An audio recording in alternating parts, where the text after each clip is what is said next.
Hello, everybody. I'm Scott Santens, and I'm joined here by my co-hosts, Conrad Shaw and Josh Worth.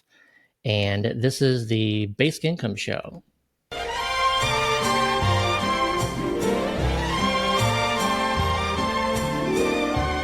This intro music is AI generated.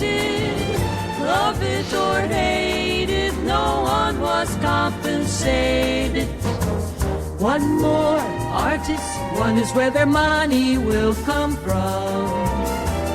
One more example of the need for basic income. Welcome, everyone, to the show. And we've got news and videos and stuff to talk about today. Last week, we left off with our discussion of what was going on at the time in the Canadian Parliament. The bad news, as those who watched the episode last week saw, unfortunately, they decided not to go for the report to research basic income. Does that mean they're just going to go for it? They're not going to talk about it. They're just going to do it. They didn't have the time or the money or the energy to even start thinking about it or studying it. They're just going to do basic income. Mm-hmm. Yeah, stop wasting time. I'll put up a graphic of the voter turnout in the edited episode of this, but it got annihilated, right? It was like 200 to 50 or something. So most of the NDP and Greens voted for it, and the Labour Party and Conservatives both voted against it, save for a few of the Labour Party or Liberal Party. It's one more example of a reason that I'm very glad we're doing a non-governmental approach with what we're doing. You know, we've been waiting and pushing for like which country's government is going to do it, and it just seems like everyone is dragging their feet and either, you know, punting with like, let's just think about it, let's experiment with it, and or completely saying we don't have time to talk about that now. Maybe when AI happens, everything feels like no one has real urgency to do it, at least in North America.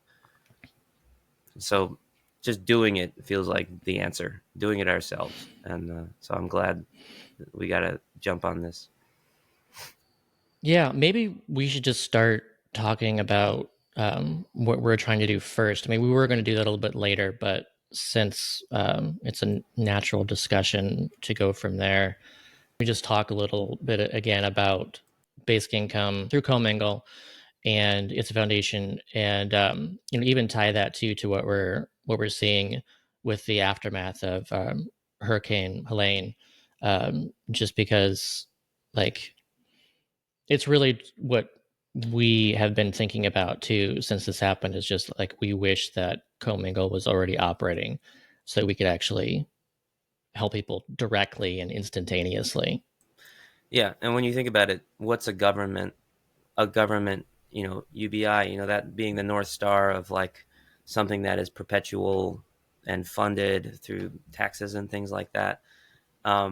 What is a government? It's a bunch of people coming together and agreeing to do a thing together. And why can't we use the power of the internet and social networking and technology to do that ourselves with anyone who wants to do it? That's sort of the premise of the idea. And what we're building is something that could grow to have millions of people on it and be the first permanent basic income, which would be pretty damn useful right now.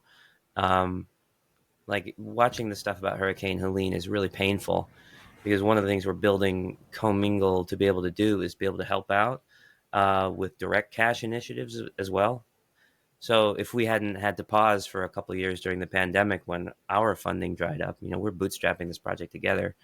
We could have the infrastructure to launch an initiative to say anyone who wants to give money to the victims of Hurricane Helene will spin up this initiative and get that money to everyone in the affected zip codes within the week. Yeah, before we go on, let's just do the Comingle in 90 seconds really quick, just to get everyone on the same page, whoever's listening, to know exactly what we're talking about, and then we can just, go off of that. Okay, we've got 90 seconds to figure out how to fight poverty and income inequality in America. Let's start with the chart. Here are some people. Here is their income. Some people have a lot. Some people have none or not enough. We can argue about why that is, but let's not. Let's just make this number go up because we care and because it's the 21st century. A ton of research has proven that the best way to make that number go up is with direct cash. No strings attached. So let's agree to set aside a small percentage for whoever needs it more. Let's say 7%. We combine that generosity into one big pile of human kindness, divide it up evenly, then give it back in equal amounts. Look what just happened. These people have more money than they started with. This person saw no difference at all, and these people probably barely noticed. If the average individual income of the group this week is $650, then this amount works out to about $45 a week. That's a trip to the grocery store or a tank of gas to get you to work. That's an extra $180 a month to pay your utility bills or visit the dentist. It's also a nice reminder that other people care, and you're not on your own. At Comingle, we're building the technology to make this all work. With a secure bank connection, we can get a good idea of who needs money and who's got it to spare on any given week. The same connection can be used to transfer funds to or from your account. We can run all the calculations and break down the data so everyone knows how things are going. No forms to fill out, no waiting around for government programs, just a one-time login to be part of a system where everyone has income for the week. We're almost there, but we could sure use some help. Let's make it happen. So, glad Josh, I have that to remind me what we're supposed to be doing. I'm like, oh yeah, that's thank you. It's like a little reminder from the past. By the way, this is what you're doing. Yeah. I think because we're talking about disaster relief right now, and clearly that video is explaining just the Comingle mechanism in a standard way. Like people may think, maybe people may watch that and think, $200 a month, like that's not really going to help anyone post disaster and helping with recovery. So do you want to talk about like how Comingle is expected to be boosted during like disaster recovery? Yeah. The disaster recovery is a really good example of really what's happening. Like, so when there's a disaster, a bunch of people are looking for some way to help, and so they'll go on to some GoFundMe, or they'll just send money to somewhere that hopefully you're helping the people, the victims of this hurricane. And we're not. Sometimes that money gets there, sometimes it doesn't. You're never quite sure. But anyway, you're also looking for the government to provide some assistance. So we're all like, how do we all come together to help people in a particular place? And so the way that we're seeing that the money that's being distributed to a group of people is coming just from other people. So when there are a bunch of other people pitching into this fund, now it's getting distributed to the people that need it the most. And there is a way for us to target people in particular zip codes and say these people now are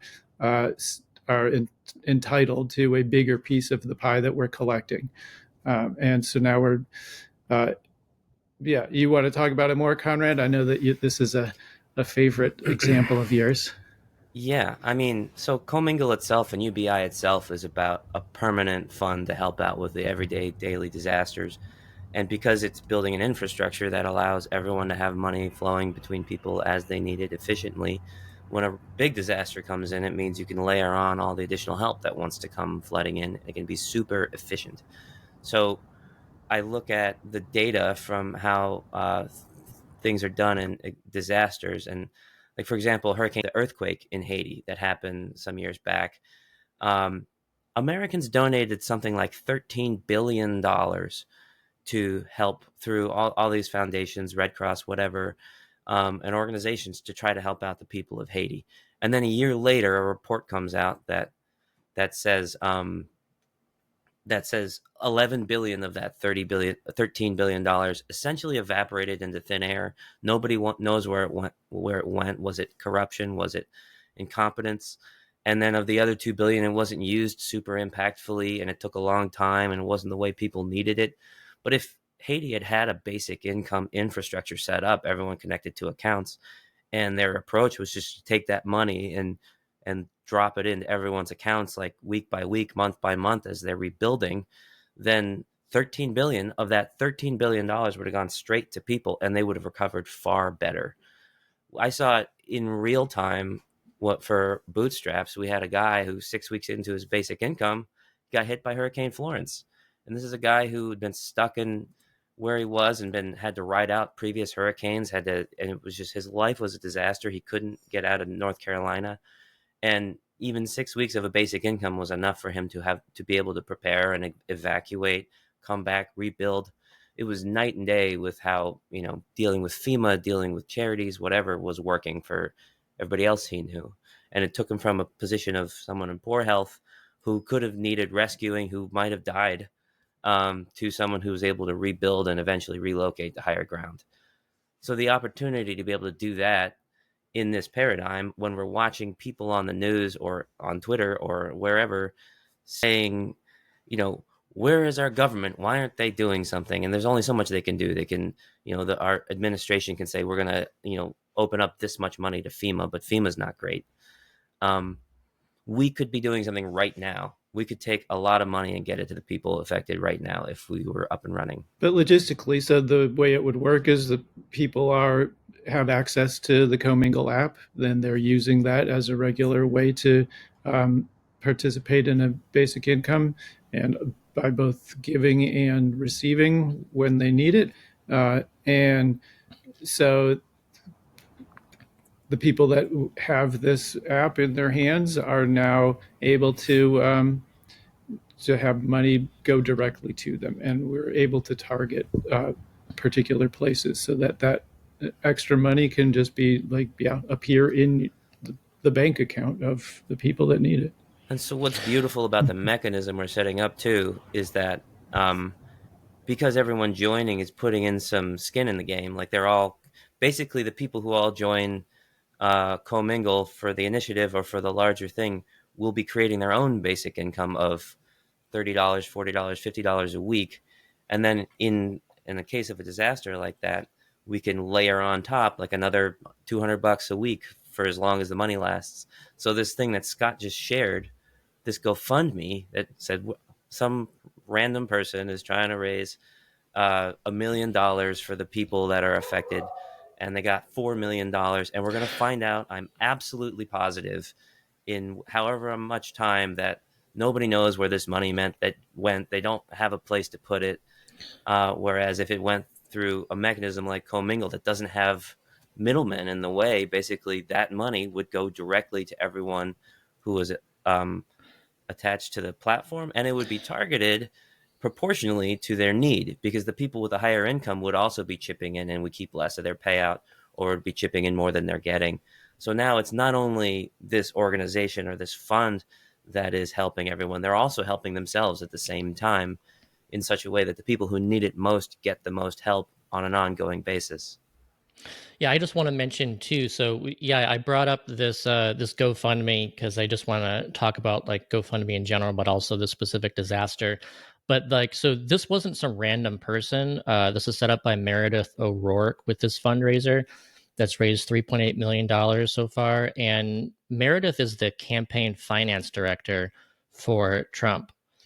And they originally did not say that there was going to be any specific charities. And then so I found this because an article writing about how there wasn't anything as far as, what charities are going to go to. And then they updated it just recently.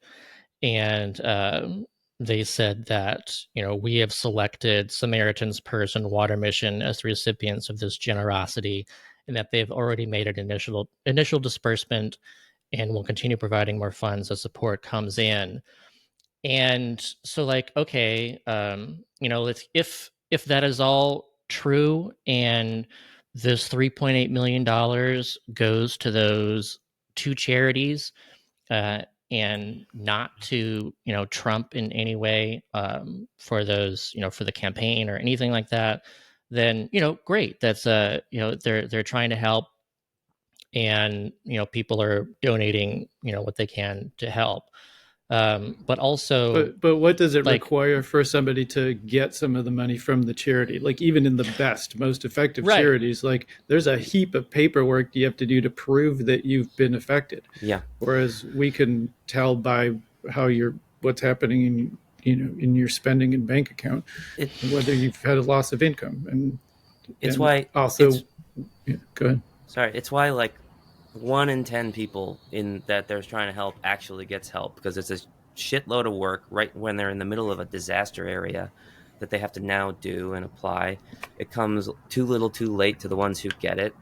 Uh, and you have to pay the salaries of all the people like doing all the determinations of who's deserving enough.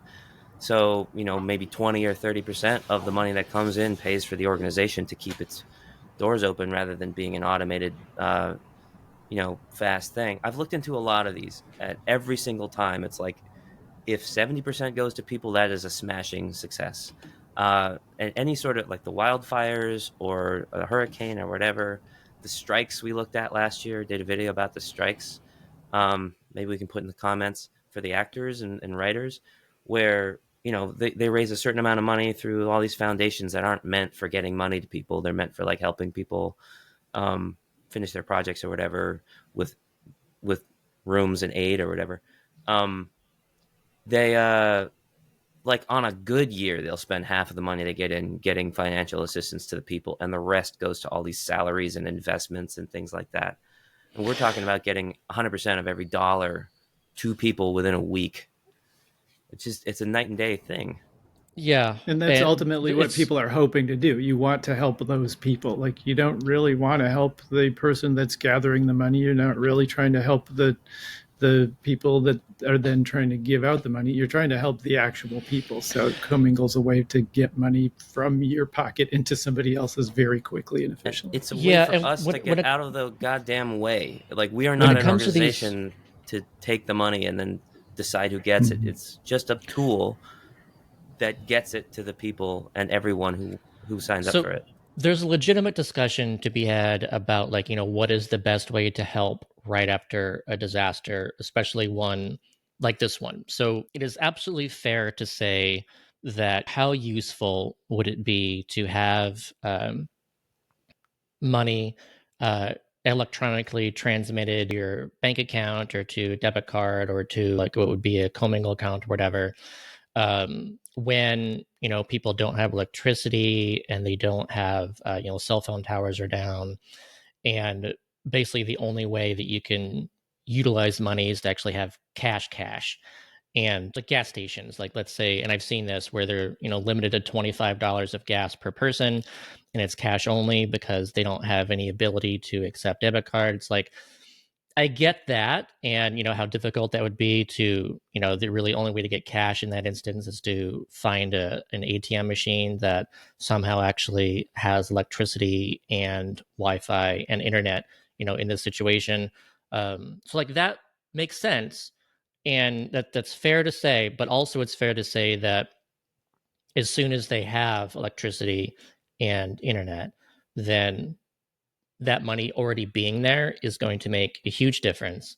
And also to Conrad's point too, when it comes to these things that aren't actually providing cash, instead they're doing something else. So like, if you look at Samaritan's Purse, they, Trump had this. He did like essentially a campaign stop and saying he took like credit for Samaritan's Purse and said that he got the truck there or whatever, and it was already going there and all this stuff. Um, but I was curious about like what is it that they're doing, and so people can look and see. And I suggest that if people do want to help, definitely look at a charity's website and get a feel for what it is that they're actually doing, and look at the fine print. So here at the bottom of this page, um, says all contributions designated for specific projects shall be applied to those projects, and we may assess up to 10% to be used for administering the gift. So that's if 90% gets to, let's say, buying food that gets and food and water to get these people, in this time where they can't use cash for their, anything else, then that's not bad. But also the issue too is in this case is why not just provide, just donate directly to Samaritan's Purse if you want to help instead of donating to a GoFundMe, which you do not know for sure how much of that money is going to get to Samaritan's Purse. That's another thing about like GoFundMe's and this stuff in general is like if you want to help, do some research, figure out what you feel is the best way to help, and just get that money directly to those organizations that you feel are trustworthy. When it comes to a GoFundMe, you're really taking a risk as to what that's going to do. The other charity too is Water Mission. So I was just curious about what it is that they do too. What they're doing here is let's see, it says in response, Water Mission deployed our disaster response team to the hardest hit areas in Western North Carolina. Starting in Boone, the team was on the ground working to provide electricity to the installation of 175 generators and safe water through our water treatment system. So that's the way that they're trying to help, is to get some generators going for electricity and helping people with water.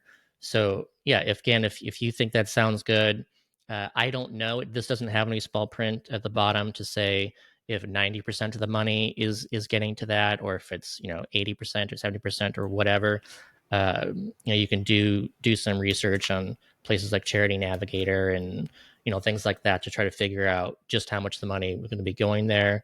But again, if that does sound good to you, if you want to help with water and electricity with that kind of thing, then again, donate directly. But I always just be very wary of GoFundMes.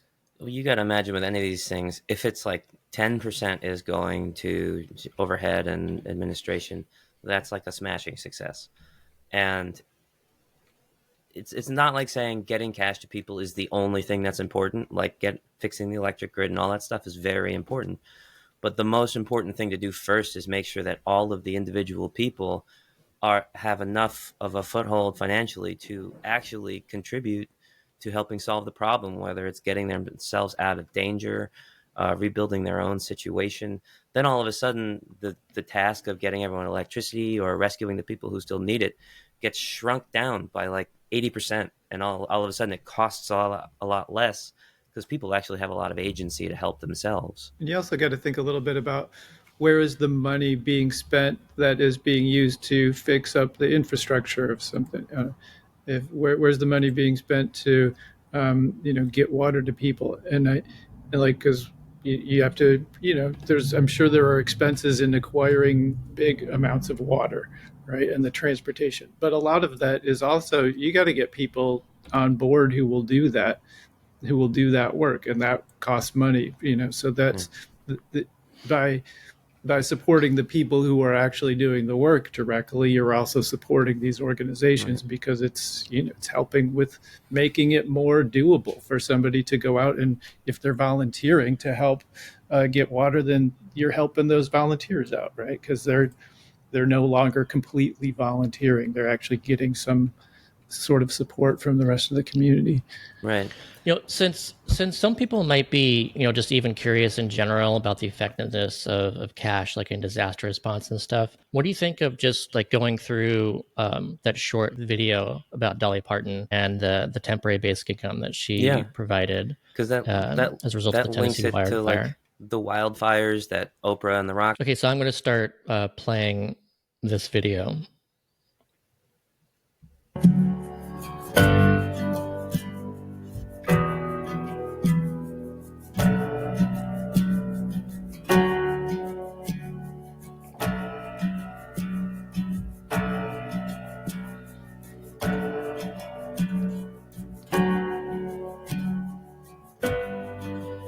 There was a fire that started up in the Great Smoky Mountains National Park. And then by 6, 7 o'clock that evening, this place erupted into essentially an inferno.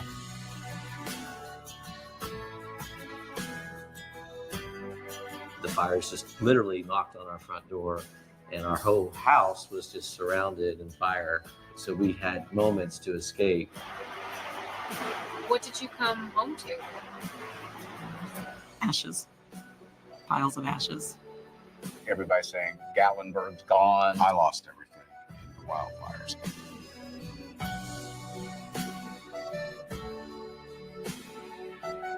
Nobody knew anything for a while. Of course, the first thing was just like, where am I gonna go?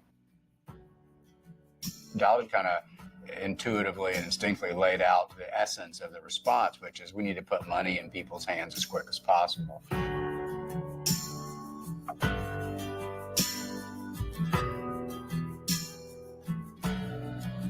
Around here we use the term dolly eyes, and that is really how do you take something and add the accessories to it, if you will, and really, more importantly, add the soul and the touch of Dolly, because when Dolly does something, it's big, it's exciting, it's personal, and it's effective.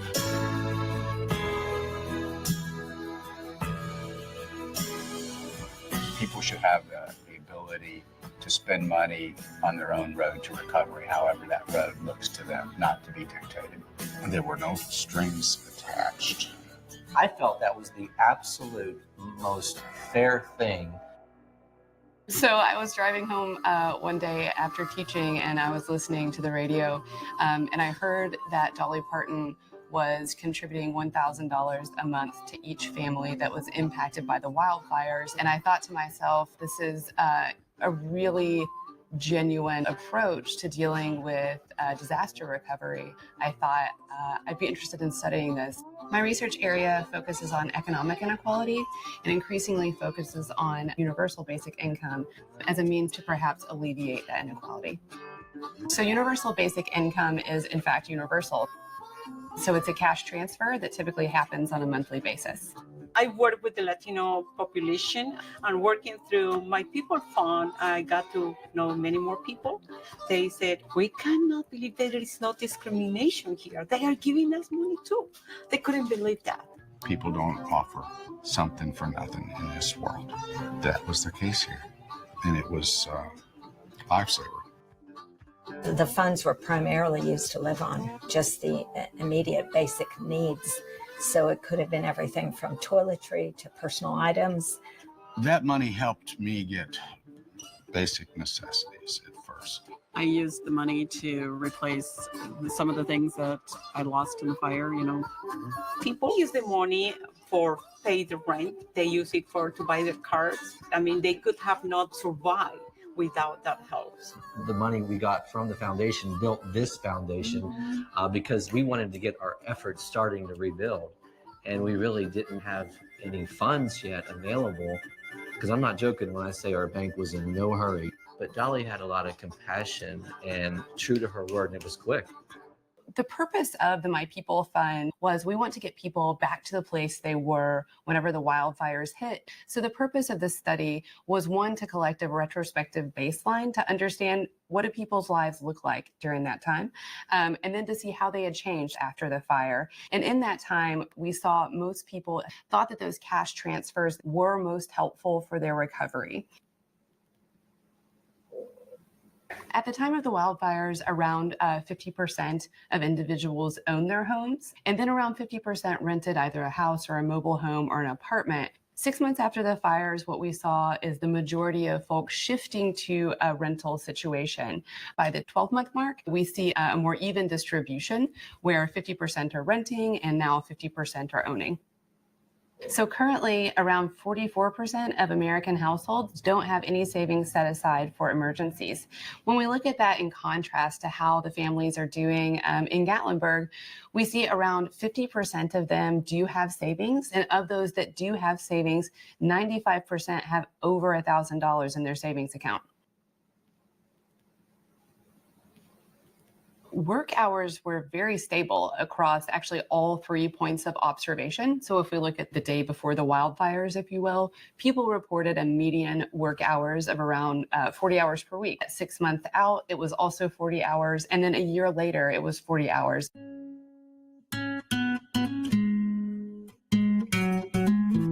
So critics of cash assistance programs say that it reduces the motivation to work. What would you say to people who think that? What makes people think that because somebody gets some help from somebody and somebody needs some help, that all of a sudden that's going to make them trigger them into, like, okay, not want to work?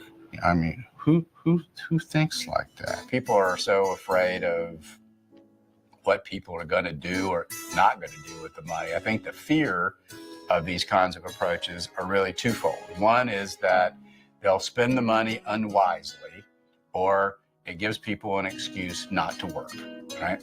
And in our experience, neither one of those things happened. I felt embarrassed when I went and got that first check. I don't know why.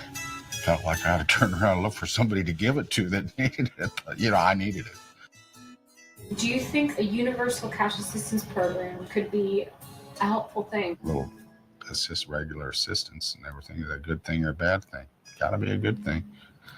Do you have any, ideas or thoughts you might pass on to people who might be thinking of using cash to help people? I don't believe in handouts unless it's something that you need because of a disability or something like that. Or a catastrophe that you didn't see coming, such as the wildfires that we experienced. Do you think that certain catastrophes might be equally unexpected and equally hard to plan for? Things like, I don't know, somebody in the family getting incredibly sick.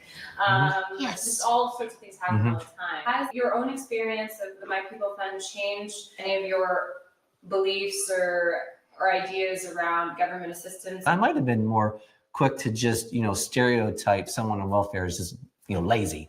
That's not always the case. No, that's true what David's saying. You don't know unless you've walked in that person's shoes. You don't know what their circumstances are.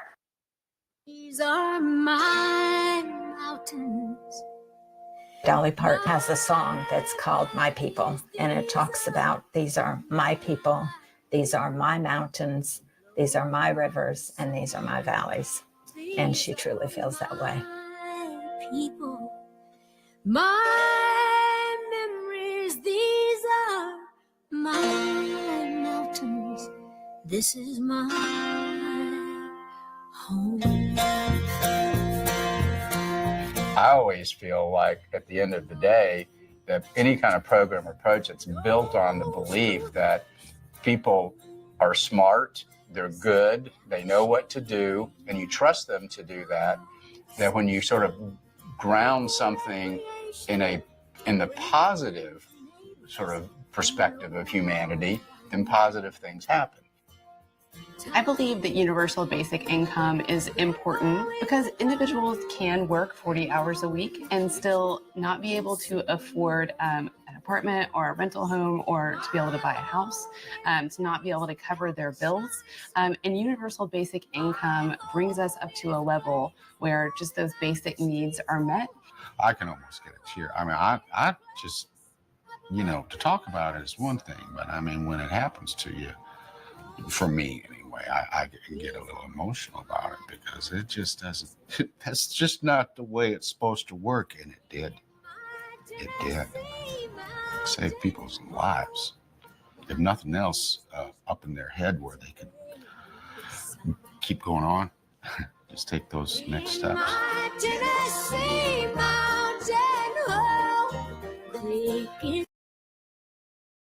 Man, yeah, that's why Dolly is a national treasure. I'm sure she didn't even think of it as UBI or anything like that. She's just like, what makes sense from this understanding that I love people, I believe in people, I'm just going to make sure they have the power to do what they need. And it just fucking worked.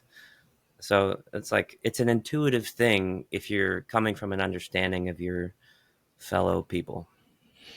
Yeah, I love that guy at the end who, made the point of saying it's like one thing to talk about it, but like it's another thing to actually experience it. Like, I mean, we know that. We just see it over and over again. Conrad has the personal experience of the Bootstraps pilot and filming all those people. It's just so much different to exist in this, for the basic income to exist in this headspace versus actually experiencing it. And so again, that's also why Comingle is so important too, and to have that in these situations where like you can actually immediately help people and they themselves will experience you don't have this to in a be different Dolly way. Parton to be able to make a difference, and it's we can all sort of share in listen to her music and then be doing the same thing she's doing, right? Yeah, and Yeah, once you've seen do it, something with that inspiration. It's not just hers, right? like I had an intellectual, like the math of this is smart and we should do it because it's better than welfare when I came to it as an engineer. But then I spent several years seeing people receiving it and learning like actually what it looks like in people's lives, and actually learning what people's lives look like, learning about other Americans, other human beings. And once you see it, you can't unsee it. It's just like, it's obvious and so much more painful, the shitty ways we try to do things now, the ways we think about each other, the ways we deal with each other. And so, Bootstraps is the docuseries is meant to be a small demonstration to like test out the idea. So it's only really experiencing it with 20 different people, but Comingle could be millions of people if they want to try it out, if it's working. So yeah, The disasters are an interesting way of framing things. Like it does to me it raises the question of like, why are we waiting for the disaster to help people, right? Like I'm sure most of the people living in that area, they already couldn't pay their rent. There was already trouble paying off the electrical bill, right? Like does there are emergencies happening in people's lives nonstop everywhere right now, right? And right, we're not really we're like, there has to be some sort of act of God before we acknowledge that we need to do something about it. It has to be a broadly shared catastrophe before they, like that woman in the interview, there was like, oh, I didn't think of it that way. It's like she said something, if it's something that you couldn't see coming and it's not your fault, because this one obviously, because it happened to me, but shit happens in everyone's life all the time, and we could see the broad shared national catastrophe as our broken system that forces people into poverty, that that screws people over. Yeah, like poverty is a catastrophe. Poverty is a disaster. We're just so used to it that it doesn't make news anymore. So or you just don't think about it that way. Like people think you just think of it as a necessity. We got to have it. Yeah, people think that poverty is deserved. Like you made a mistake and now you're living in poverty. It's your fault. And disaster. Oh, that was like God's work. Like you didn't do that.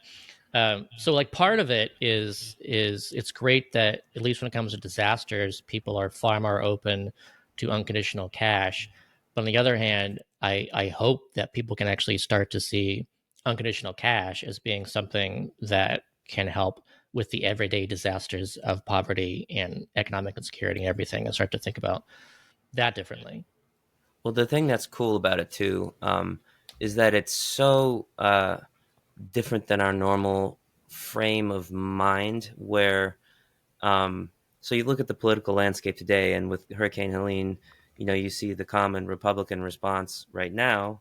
Political response is like, where the hell is Biden, and what are they doing? It's like one day in, what are they supposed to like boat on in there? Like they're freeing up money or whatever, but it's not going to work that well. And there's nothing Trump could do either, really, from the position they're in. Whereas a UBI, instead of having the money need to come top down through these layers of approval and through these organizations, bureaucratic processes, it's immediate to the people. And so what you're really doing is shrinking government power and decision making and passing the money through to every single individual person to be their own agent, to be their own sort of little deputy of the government in charge of using that money most usefully towards their own thing. So this is one of the arguments that I like to bring up when I'm talking to conservatives, is that UBI, if you really understand it, is very different than welfare and a bunch of other top-down programs. It is actually a shrinkage of government. If the government is only allowed to pass the money through and it's the everyday citizen that gets to decide what to do with it, then we have shrunk the role of bureaucracy. We've shrunk the government. It's also this important foundation to underlie like everything else. And Conrad, you can share this like FEMA story possibly from Bootstraps, but like I have my own experiences too with FEMA. I used to live in New Orleans and I evacuated from multiple hurricanes. The most recent one before I left New Orleans was Hurricane Ida. We evacuated to Houston. We had to be gone for 10 days because there was no electricity in New Orleans for 10 days. And FEMA did 2 different responses, where one of the responses was a quick turnaround on cash to our bank accounts. And that happened while we were still at the hotel we were at. So that was like really useful. But it's not like it's going to reach everybody. So that's one thing. But the other thing too is then there's other things that FEMA does, and that's more like, helping to rebuild after the fact. And so if if you can prove successfully that there was damage to your home, then you can get some assistance for that after the fact. And then that's the kind of thing that doesn't always happen. And then another thing, like when I had evacuated during Ida, there was supposed to be like assistance for hotels, so that there's supposed to be like a list of FEMA approved hotels where people could go to in order to stay for free, because who knows, they didn't have the money and they hadn't got the money yet. So like on its face, that sounds something that's really useful. But as we learned, we went to one of those FEMA approved hotels, and the hotel was like, I don't know what you're talking about. Like, what? We're not doing this for free. That we're not. What are you talking about? We're on a FEMA list. Like, they had no idea what FEMA was talking about when it comes to that. So, and then it's like, what, are we going to go to another different hotel, and then hopefully, that one's going to do free rooms for people, for evacuees? You can afford to just hop around from hotel to hotel to hotel trying to find the one that's actually on the FEMA list. So that's an example of something where FEMA's trying to help, and in some ways it can help, but there's always these gaps that you can fall through. And that's what universal basic income is for, is to be that thing that you cannot fall beneath during these disasters. It doesn't just not always help. So yeah, like 50% of applications are denied by FEMA, something like that. So 50% of people put all this time into trying to get help, and then they don't get help, so they just wasted all that time and effort. And then there's the people that never apply because it's too much work to begin with. So that's, now you're down to like 10 to 20% of the people who needed help get approved, because of the ones who applied, 50 get denied. And then the way they set it up is, okay, we'll give you help to rebuild your house, but first you have to put your own money in to rebuild your house. And sometimes they'll approve you. You'll put a bunch of money into fixing up your house and like getting things fixed up, and then they'll retroactively deny you, and then you're out all that money. So they actually hurt you. Like we've seen, like the experiences we had with FEMA opened my eyes to just how it can actually take people in a bad situation and make it worse for them. Yeah, and all of it just kind of exposes the inefficiencies that we have just as a society and our infrastructure, just of dealing with, problems. Like even with insurance, like if something went wrong with insurance, like you have to then prove that that thing actually did happen, so that the insurance will, like, collecting on insurance claims is a nightmare. But and it's the same kind of thing, really. If we just think of, like, there's always a disaster. We're constantly having a disaster everywhere. Like, I mean, not to like make it too crazy of an idea, but like if we think of that this is always happening, there's always some need for more money pretty much all the time from every person, and we can tell how big of a need there is based on how much money you're able to bring in and how much you're not. Then we have a very good way of measuring, how to get money where it's needed the most. And so that's kind of what Comingle's founded on, that there is a disaster everywhere all the time. Yes, little disasters all the time. Exactly. Like let's say you've got a fixed budget, and you're just barely making it by that month, and then all of a sudden, it turns out that your tire's flat or something, and you have to get like a new tire, and that's like, you have to do that like immediately. And so now you're out like, $100, $200 or whatever. for a new tire. That's something you didn't budget for. And it's not like a whole lot of money, but you didn't budget for it. So that can cause all kinds of problems where you're like, okay, I have got to buy that tire, but now can't spend $200 on this or this or that. And then so you got to, tighten that belt, miss a payment, hope that you can make up for it the next month. And, that's where these downward spirals come from. Yeah, I was at a thing actually last night, and it was a cool event, and it was like a basic income touting success sort of a thing. And someone who had been part of sort of, I guess, more of a guaranteed income pilot recently, but so I don't want to get into like the differences, but this person was talking about their experience. This was a woman, like a badass woman who had gone through a really hard time. And she was like a woman with 3 MBAs, working her ass off, raising kids, or 3 masters or something like that. And something, I don't remember what it was that went wrong, but she was struggling. Like she lost a job, something bad happened, whatever. And she ended up going into some sort of, she got denied by some sort of welfare maybe, but she ended up getting a grant to, I think it was the Andrew Mellon Foundation, right? So they had a certain amount of money to help a certain amount of people in a similar situation that were students getting good grades, whatever, but that needed help covering their bills. Great, noble intentions and everything. And she went into this thing and she's like, okay, I've got a 3.5 and I'm doing all this stuff. And the dude interviewing her said, okay, but look around you. There's 50 people in this room. They're all getting like a 3.5 or something. They're all amazing students. They're all struggling. Why do you deserve it more? And in that moment, I just cringed. It's like, they all deserve it is what I'm thinking. And her response, like there was still a part of her that's really bought into this meritocracy or who's more deserving.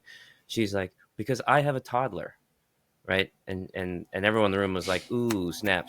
She needs the help. It's like everyone in that room deserves the help. Every single person. My experience when we got sort of outed and got a bunch of applications for the docuseries, we got 10,000 people applied in like a week. And we're like, what do? We only have 20 slots. And so now we have to apologize to everybody who thought they had a chance to be in this documentary. And what I said to every single one of them was, you deserve a basic income. This project is not about getting as many people as possible a basic income through and filming them. It's about finding out if it's something we can do at scale so that actually everybody, there is no question of who's more deserving. Everybody's deserving. And the sooner we get away from that paradigm where there's like some dude deciding who is the most deserving, the smartest, the most, in hard times, the better. I'm getting pretty. Yeah, I gotta jump on in a second, but like, I mean, there's you can really get deep into like, is it take an act of God, like for us to decide we need to fix God's mistakes, right? Like, that's kind of how we think of it. Like, it's only until something is seemingly out of our own hands that we decide that it's time for us to take it into our own hands to help other people, right? Like, if something is seemingly within somebody else's control, we no longer feel any kind of responsibility to offer any sort of help, right? Like, your generosity stops when it becomes somebody else's problem, right? And it's just a weird way that we tend to think about things, and it's not necessary. We can always, if we have a mechanism in place that's just kind of always compensating for that sort of lack of empathy we have, then we can go on about our business, right? And we can have our own little disasters. We can cause disasters for other people. Like, even we sort of have that freedom now to say that we can go on about our business being kind of causing problems, having problems, but we're still going to live. It's not going to cause a death spiral because of some financial impact it's going to have. And that's where thoughts and prayers comes from, is this idea that, oh, it's, act of God type stuff. And, the most we can do is like hope God will fix it. But in very extreme situations, we'll try to do something for people. But what we don't realize is that largely in our society as it is, we are the God who has built the world around us, because the world is the economy, it's the society, it's our culture, it's our tribalism, it's our institutions. And if they're not working, that is an act of, humanity, act of society that we can fix. And we have to get over this idea that the world as it is now is inevitable. Yep. All right, guys. I'm off. All right. Okay, so next, I think that it would be fun, since we've been doing these bad videos. I don't know if you want to call this a segment of some kind, like a stupid anti-UBI video theater or something. Yeah.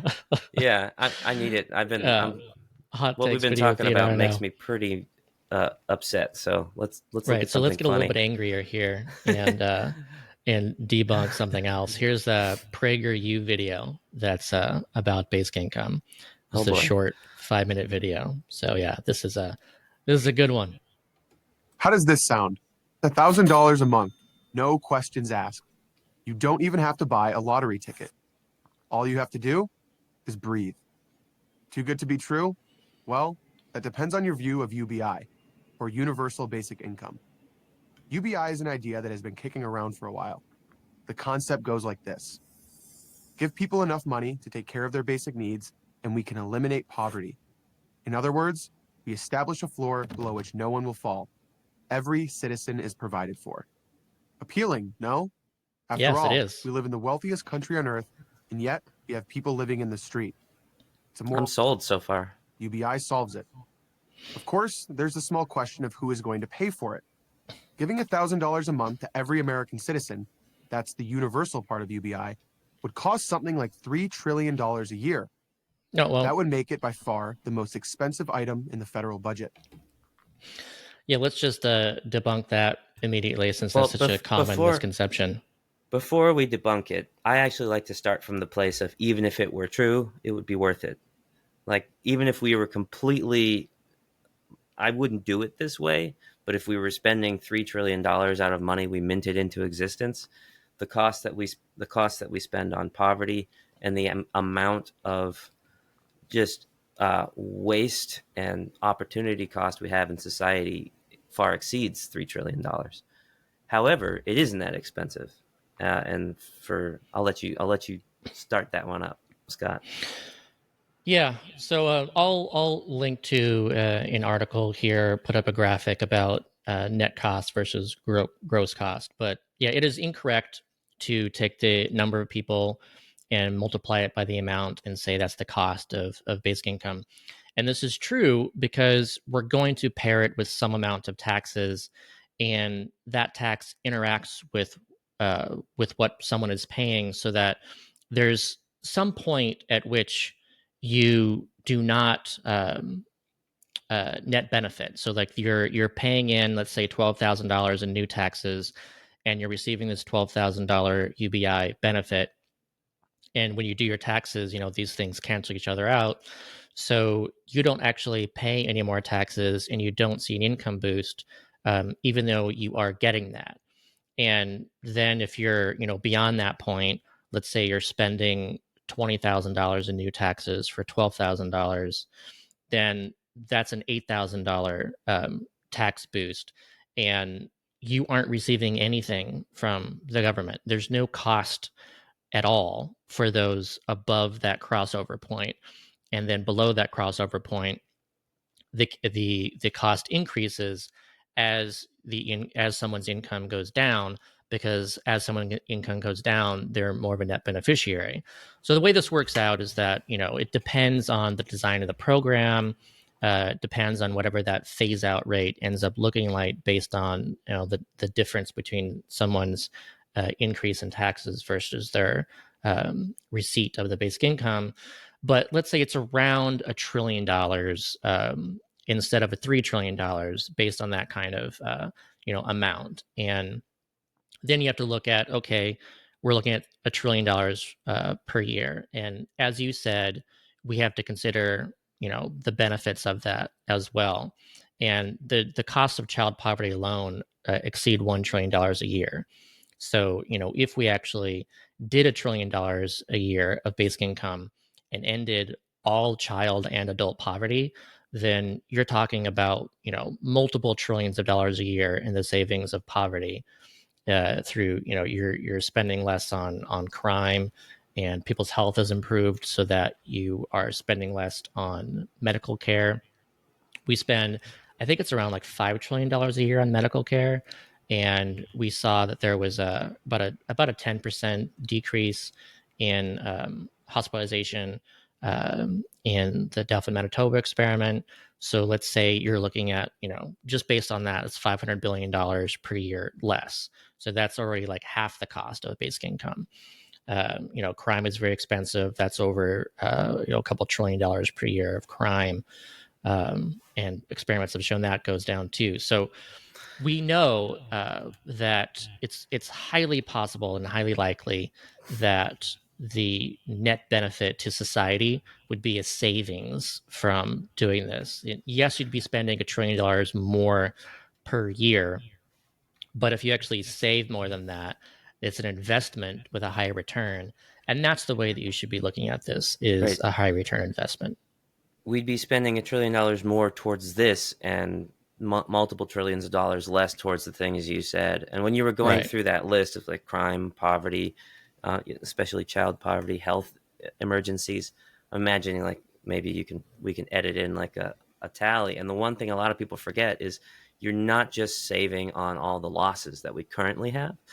You're saving on the opportunity cost, which a lot of people overlook. And it's really hard to know how much it is, but how many people out there have a great idea, have a lot of ambition, have a lot of passion, but have never been secure enough to start that business, write that novel, whatever, to become more productive, essentially, or the unicorn sort of performers in our society because they just had to play it safe and get a job for someone. So what does that look like if we have, 10 more like mega performers that are worth billions of dollars because they had the ability to do that? Yeah. And along those lines too, that we're talking about most likely seeing increased GDP as a result of this, because we have a 70% consumer-based economy, and you've got a lot of people with an income boost. They're able to spend more. That creates more jobs. And aside from people being entrepreneurs, this is more, dollars actually circulating in the economy, versus going up to the top and just essentially sitting there, or going off overseas and just being hidden in bank accounts or whatever. Like, this money actually is in the economy and stimulates the economy, and if that grows the economy, then that too should be seen as it's kind of instead of savings, it's an expansion, and that helps to pay for it too, through this greater economic activity. Yeah. And the rebuttal to that is, well, if everyone decides to be lazy and quit their jobs, then the economy shrinks. And I'm sure we'll get there. And if we don't, I'll bring it up again later. Right. But that is the heart of the question that you get to when you actually finish addressing all the how do you pay for questions. Is the deeper question is people don't trust people. But before we move on, and we'll see if he gets there, I wanted to sort of frame this in a couple of different ways, just the basic mechanics of it to hopefully help people. I spent a while designing this thing called the UBI calculator, that can basically demonstrate all sort of the levers in the economy and how much taxation we're pairing things with, how much deficit spending would be needed. You can do a basic income fully revenue neutral. The real trick to understanding that it's not the full like $3 trillion net cost is understanding that what we're doing is actually you give out all the money first and then you tax it back from who didn't need it, and some even more. It's like you go to the store, you buy a thing for $5. You give the cashier a 20 because that's all you got. And then they give you back 15. Just because you passed $20 to the cashier doesn't mean it cost $20. It was a temporary sort of accounting maneuver to make the flow go easier. We've got the 20, it's easy to give and get back, and that makes the transaction go much easier. Then I got to go home, I got to get $5 and give exactly $5. That's a pain in the ass. That's like the bureaucracy that we're avoiding. So in policy, the way that actually looks is the U.S. government or whatever, or Comingle, we're actually designing it that way, will send out all the money up front. And then they collect the taxes to recoup itself from the people who didn't need it. So the reason you do that is to, instead of trying to target who gets the money up front, which is very expensive and wasteful for the reasons we've talked about, you target the taxes on the back end, which is, we already have a system built that does that quite efficiently. And the government, being the ones who are waiting for the money back, is a much better situation than people who are, desperate, worried about getting evicted, being the ones to wait for their money back. And to show this, one of Comingle's great advantages or great benefits, I think, and we've talked about this before, will be to demonstrate this very specifically, that not only will we no longer have the question, like, why would we give, this $50 a week to Bill Gates? It would be like, Bill Gates is on the platform getting his $50, but he's also giving in $1 million. So he's funding the thing. And the bottom 75% of the population is coming out ahead to some degree or another in the end. And the way the actual mechanism that we're currently in the weeds on designing right now for Comingle will work is we will send out the money first to all the people who are net recipients. That equates to essentially the $5 in that example. We're going to calculate exactly how much money in the end will have moved from the givers to the getters in that week. And we have to have enough in our budget to give to those people just out of our stores. And that'll look like more on the order of $15 to $20 a week. So the cost of Comingle in a given week, say we have 1,000 people on the platform and the payout is $50, right? The cost should be 50,000, right? Well, no, it's actually, we're seeing the cost when we give it out first. It's actually more like 15 to 20,000 because we're giving out, and we give out that 15 to 20,000 and get recouped. So the thing we want to really make clear is that sort of accounting maneuver that allows everything to flow much more efficiently. Yeah. All right, let's keep going, and I'm sure it'll get into the work. I haven't seen this in a while, so I don't know sure exactly where it goes, but I'm sure it's going to say that people will most likely stop working. We'll see. Of course, everyone's taxes would have to go up to pay for this gigantic new expense. How much? David Henderson, an economist at the Hoover Institution, calculates that to pay for UBI, the federal government would have to increase taxes by 74%. No. So this is where everyone watching should go to the go to ubicalculator.com and see like 12 different proposals and how they would work. But they're very, very different. Yeah. An early estimate that I did, one of these ways of going about this that is kind of easier for people to imagine is if we just converted to a 40% flat income tax in the US. And if we did that, not only would that cover $1,000 per month basic income, but it would also cover, the rest of the existing budget too. So just imagine that's just every single person paying not more than 40%. And of course, the $12,000 functions as, a prebate or rebate, in which case that lowers your effective tax rate so that if you're a billionaire, you're spending like 39.99999% in taxes. And then below that income, you're spending more like 20% or 15%, whatever, depending on your income. And then, of course, below that, you're even getting a negative tax rate because you're receiving more in basic income than you're paying. But there is no need for taxes to go beyond 40% in order to fund a basic income. And you could also think of it as a rule of thumb as just an increase of about 10% total. So whatever you're currently spending in taxes, add 10% to that, and we could afford a poverty level basic income. So saying that it has to increase 74% instead of 10%, that's completely wrong. So like the napkin math on that 10% is, so if it's a $12,000 your basic income, $1,000 a month, and you're paying 10% more, then you're coming out ahead as an individual up until you're making like 120,000.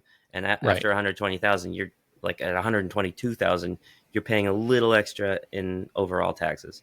It's not until you're making like 200,000 or 300,000 that you're starting to notice it a bit. And then at a family scale, it's even better. Like if you have multiple people in the household. Yeah, if you're a couple, then that's $240,000, and then if there's the child component, depending on how much that component is, then you're looking at more like 300,000, over 300,000, depending on how many kids you have and what that amount is. But yeah, it's insane to say that taxes had to increase by 74%. It depends on the policy and how you do it. Like the basic income, the UBI calculator actually goes through a bunch of different policies that have different break-even points for different families, depending on how regressively or progressively funded they are and what the sources are.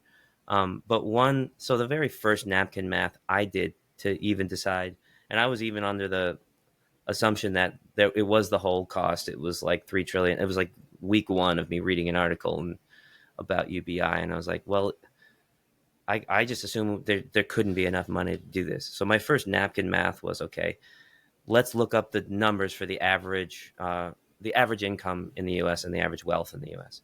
The average income of a human, just not a working human or a working age human, of men, women, children, retirees, everybody, people with disability. The average per capita is like, or in 2016 was like 55,000. So it's probably like 65 or something now. The average wealth per person was like 240,000 then, or something like that. And that to me was sort of mind-boggling, like even including all the people not working, basically saying if you took a family of four, your average American family of four, 2 adults, 2 kids, whatever, has an income up in that family of like $220,000. This is back in 2016, so it's more now. And they have a net wealth of like $1 million. They have a nest egg of $1 million. That's your average family. To me, that sounds like top 10%. So what that elucidated to me is how far the average is from the median, how much inequality there is, but also just in basic numbers. If we're talking about making sure every like per capita got $1,000 a month, even assuming kids are getting just as much as adults, which I wouldn't necessarily do. You compare that just to the income side of things, which is an average of $55,000 or $60,000, we could pay for it like 4 times over and still have plenty of inequality. And this is assuming it costs the whole $3 trillion. Like we can do this. Yeah, we can definitely do it. All right, let's see what's next. Venture investor and former Democratic presidential candidate Andrew Yang, a vocal proponent of UBI, says we can fund UBI with a 10% value added tax, which means that everything you buy will have a 10% surcharge built in. Would Americans agree to such a big tax on top of all the taxes they already pay? Seems unlikely. The chances then... Okay, so again, just really quick, the basic income is functioning as a tax rebate. And I'm sure if I looked on PragerU, I would find a video about the fair tax. And I'm sure that they love the fair tax. And the fair tax includes something called the family's consumption allowance, which is a prebate in order to try to compensate for the additional costs from a flat sales tax that would be larger than 10%. So, I mean, they're just being disingenuous here to say that, would people spend 10% more to receive $1,000 a month? Like, well, yeah, as long as you're earning less than $120,000 a year. Say you go to the store once a week and spend $250 for your family of 4, right? And you're getting, or just say you're just one person, and you spend $250 in a week, so you're putting a lot in the groceries that week. So you pay an extra $25 in taxes, and that week you got $250 in basic income. So you're coming out $225 ahead. Now you'll have other expenses too. So say you have like, $1,000 of expenses that week. So you spend an extra $100 in this value added tax, but you got $250. So you're $150 ahead. If you're not acknowledging that, you're basically just lying to your audience, PragerU. Right, exactly. That we could raise the money in taxes by any method to pay for the program are almost zero. That means the government would have to make up the difference. That is, go deeper into debt, which is just another way of saying print more money. The inflation this would almost certainly cause would raise prices and make the dollars people were getting from UBI worth steadily less, therefore defeating the purpose of the entire enterprise. Of course, some proponents say that UBI would make...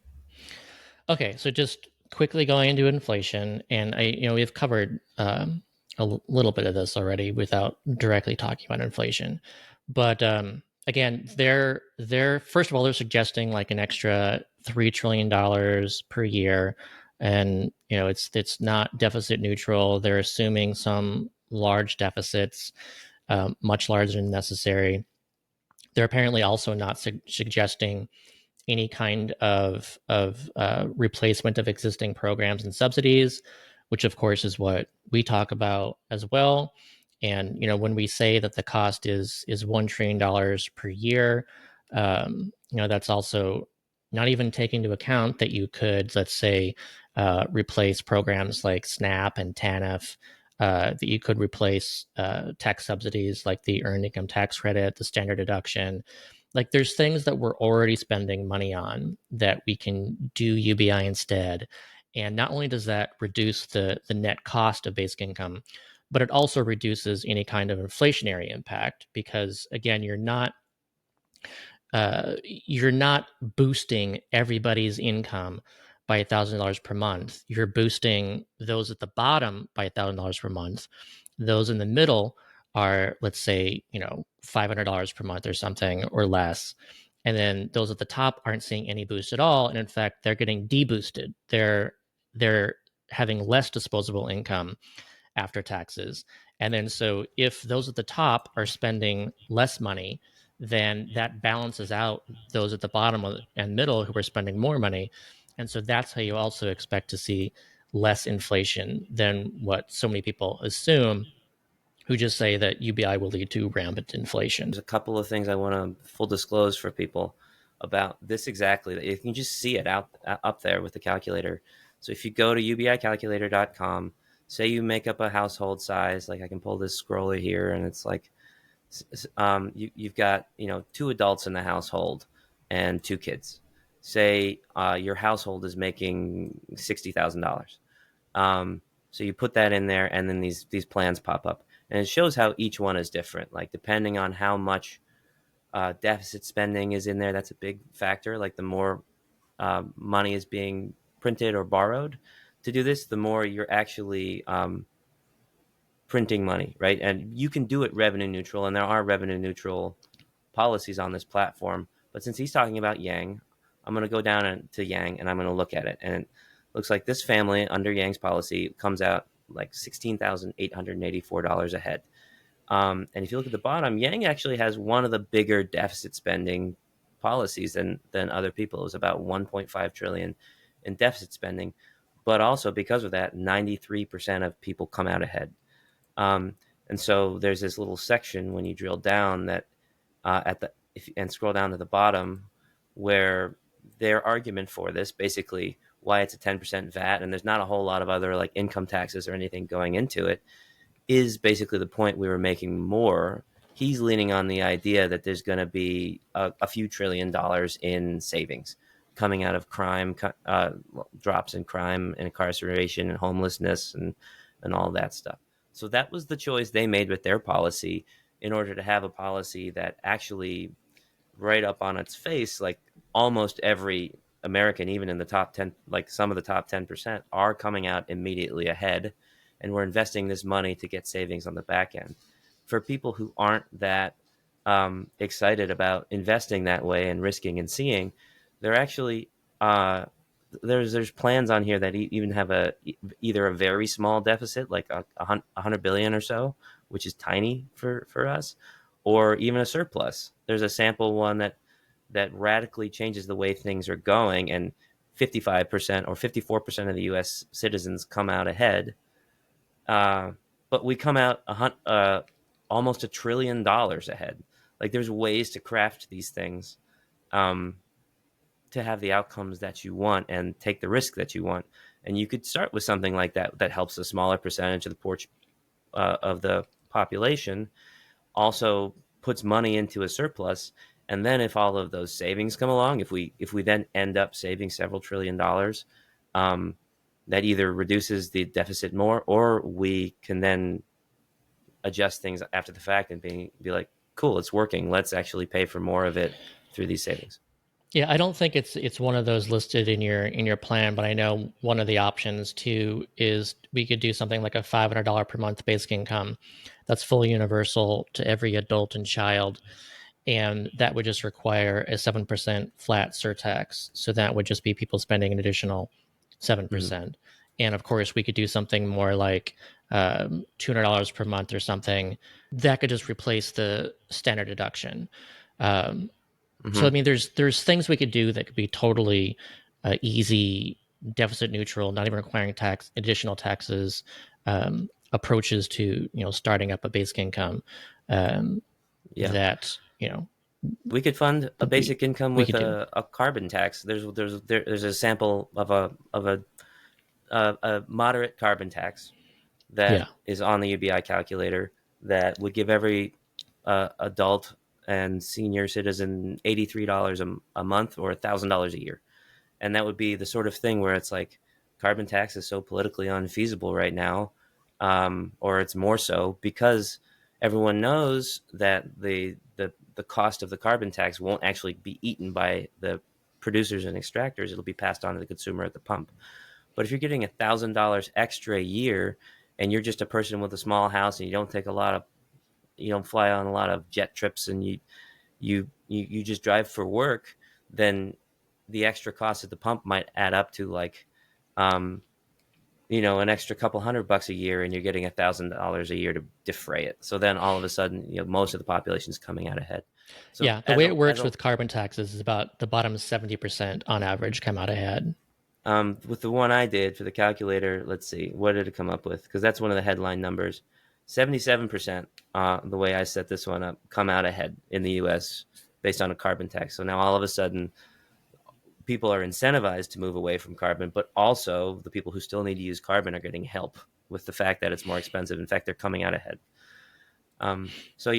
This is my biggest last plug is like anyone who gets fed a whole line about how it's too expensive or it can't work economically. That's the reason I spent a year making this damn calculator, is so they could just go there, plug in their own household income, see how they would make out under all sorts of plans, see what they like, and not have to just take this guy's word for it.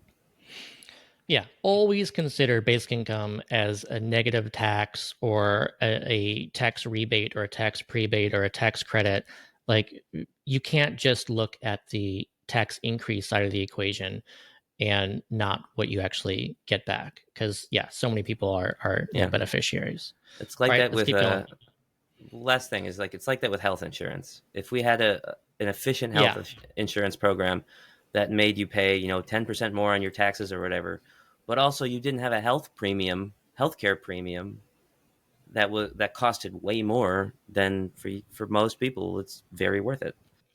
Yeah, so many people don't realize that their paycheck is smaller because their employer is paying for insurance if they have it. Like, they're thinking of it as like free insurance to their employer, but they're not thinking of it as the fact their employer is actually paying thousands of dollars a month or something, or whatever the cost is for that plan for that person, and that's what they're getting instead of wages. So if we actually switch to like a single payer system, then that's where these savings come from, is that you could actually see an increase in your paycheck because your employer would no longer be doing this, and there could be more and you also lose your health insurance premium, which for us now is like they jump at like 20% a year, and it's like $1,400 a month, and we never go to the doctor. It's ridiculous. So it's just we lose all those invisible taxes that we were already seeing. Many existing government assistance programs like food stamps and Medicaid unnecessary, and that would save a lot of money. Not Medicaid, but as generous as $1,000 monthly giveaway might seem, do you really think it would cover food, healthcare, and other living expenses, let alone your iPhone? No, it's not supposed to. Let's say money or inflation were not big obstacles. Would it be a good idea then? UBI supporters would, of course, say yes. When people are free from survival concerns, they contend, they are free to pursue their true interests. Instead of merely making money, they would have time for creative writing or taking long walks or whatever interests them. Or and here's making another money. plus. People would only have to take a job that they find fulfilling because they wouldn't have to worry about the basics. But given what we know of human nature, another scenario seems much more likely. There we are. People would spend a lot more time on the couch, playing video games, or swiping their way through TikTok. Called it. And then there's the dignity that comes from work, from making your own way in the world, developing habits of personal responsibility. Do we care about that? Or is that just a remnant of an outdated way of looking at life? And what if UBI flat out just doesn't work? Okay, let's just cover both of those work things. So that was people will work less and that there will be less dignity overall. So let me just take the dignity one real quick. Because this happens you want to do the lot. dignity one? Yeah. Even Biden brought this up, and a lot of old school thinkers like people get dignity from work, and I agree.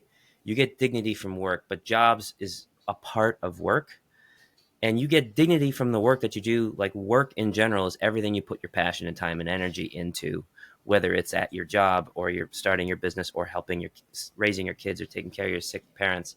You get a lot of dignity from that, and that is in fact what drives everybody is having purpose and mattering and working. The way you rob people of that dignity is by making it compulsory, by saying, if you don't do this, it's going to hurt. So now all of a sudden, people's reason for the work is avoiding pain. There's no dignity in doing something to avoid pain. The only dignity is doing something because you're driven to do it. And so that UBI actually brings dignity to all kinds of work. I mean, there's a lot of work that already has dignity, the volunteer work and everything and stuff you're passionate about. But now all of a sudden, if people can choose to go to a job because they want to, not because they have to, or they're saving up for some great things they want to do in life, then the dignity exists. Yeah, and when it comes to I hate how a video like this, there's no citations, there's no sources. Earlier on in the video, at least cited in one economist, it cherry picked one. But when it comes to this work argument, all they did is they appealed to human nature. They said, "Oh, well, we all know human nature, and so therefore people will be lazy." Right? There's no citation, there's no source, there's no evidence, there's nothing. It's the assumption at the root of all of our, or most of our economics too, is that human nature is to be some sort of robot whose only purpose in life is to get as much stuff with as little effort as possible, which is not accurate about people. Well, the thing it's ignoring too is that the incentive depends on the employer. Like that's where it lies. If you're a job creating employer, then you want to attract someone to do a job for you. And in order to do that, you offer a wage. So you go out there, you post, help wanted or whatever, and you say, I will pay someone $10 an hour in order to do this job. And people will like that and say, well, right now they need $10 an hour in order to live. And then so some of those people are only taking that job because of the need for, food and housing. But that doesn't mean that if people had food and housing, that they would no longer accept these jobs at all. Like some of those jobs might need to pay, say, $20 an hour, $25, $30 an hour, depending on the job. There's always a number where someone will be attracted to actually say yes to that job. And then there's other jobs where you could actually pay less for that job because let's say someone really loves doing that kind of job.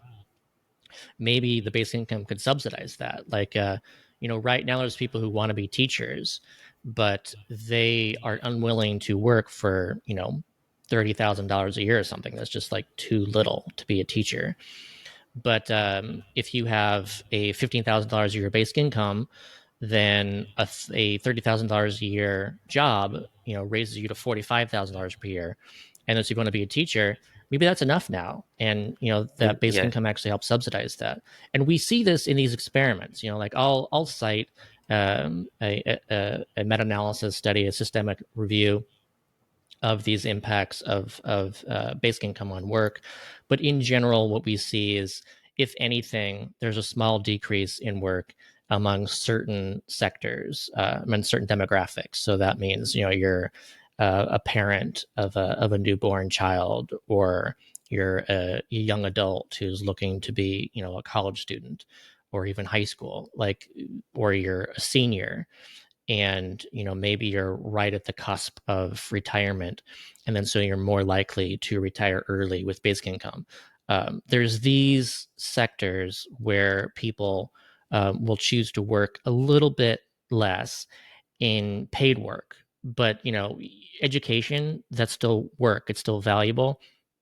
That person is going to become a valued higher skill employee later in life, after learning new skills and being educated to do something. And if you're in the unpaid work of unpaid care work, that's still work. If you let's say quit your job as a paid childcare worker, and you do that in order to take care of your own kid at home, you're still doing childcare work. It's just you're no longer doing it for pay in the labor market. You're doing it at home, and that's still important to society and everything. It's just we do not see these significant reductions in work from basic income. It's just not something that is observed, no matter how many videos like this and how many assumptions about human behavior claim otherwise. And this is what I've been grappling with the whole time. That's why we did Bootstraps, is to see like what actually makes people tick. How does it work and why? And what I've come to over time is like there are absolutely things you can point to in this world of people like totally checking out, like apathetic, not going to work, self-destructive behaviors, addictions. And I'm trying to grapple with the data from 100,000 people or whatever, that people work harder, have less addictions, they check back in, they're better with their families. All of the stuff that's like, well, that doesn't jive with like popular rhetoric about human nature, which is that we just want to sit around and have things easy, right? That people will just play video games. And so what I sort of came to is that like part of what is messing up our understanding, like common sense understanding of human nature, is that we're experiencing human nature in a broken system. It's a demoralizing system that robs people of that dignity. So, for example, for me, I came to New York to try to be an actor, and I was leaving mechanical engineering, taking a big risk to try to start a career in film and stuff. And for a while, like especially because I moved during the recession, I struggled, and I worked restaurants and things like that. And nothing against restaurants, but it wasn't what I wanted to be spending all my time on. And if you're trying to do something like start a career in something difficult, like in art, it takes a lot of time to do it right. But if you're working 35 hours a week at a restaurant, you're exhausted and you don't have time to do it right. And not only that, there's like a math that goes on in your head where I'm like, okay, I have an 8-hour shift at the bar or whatever. And the first 7 hours goes to making sure I can pay my rent, not die, eat food, and come back tomorrow and work another 7 hours. That is going to go towards paying my rent. So I get like, if I have a job that's enough to get ahead of my expenses, then my 8 hours of work nets me 1 hour worth of like, here's disposable income I could do something with that matters to me. That's where my dignity is. I'm being robbed of that first 7 hours. And that's what makes me want to check out. Whereas if my rent and basics are covered, now I'm choosing to go to work so that I can buy some equipment, make some short films, write some stuff, move into a better apartment. That I have purpose and I have dignity because I'm choosing it for the better things I want in my life. Yeah, and I also, before we move on, just want to add that a lot of pilots actually show increased employment because people are able to afford, to take time off to find a better job. They're more able to, afford the clothing for an interview, to afford the transport to a place they need to go. Take an internship. Yeah. That leads to a job. We saw all and then, this of course, stuff. Again, universal basic income means that there's, money community wide and there's always going to be an entrepreneur that creates a new business, and that creates new jobs because it has customers, and then that also neutralizes any negative impact. We saw this in in a study of the Alaska dividend, where there's an overall employment increase of 17% when it comes to part-time work. So there's actually more employment in Alaska because of their UBI, not less, because everybody has money and that creates jobs. All right, let's see if we can get through the rest of this. I won't say anything for the rest. I just want to give one tip to anyone who's ever watching one of these things or having this discussion, is they'll start with the how do you pay for it argument to look like we've done our due diligence on math, but they'll be disingenuous. But at the heart of pretty much everyone's concern, if you address the money question and everything, is the human nature question. It really is a question of we don't trust each other as people. We think other people are, takers, they're scum. That's really at the heart of everyone's real issue with basic income. Yeah.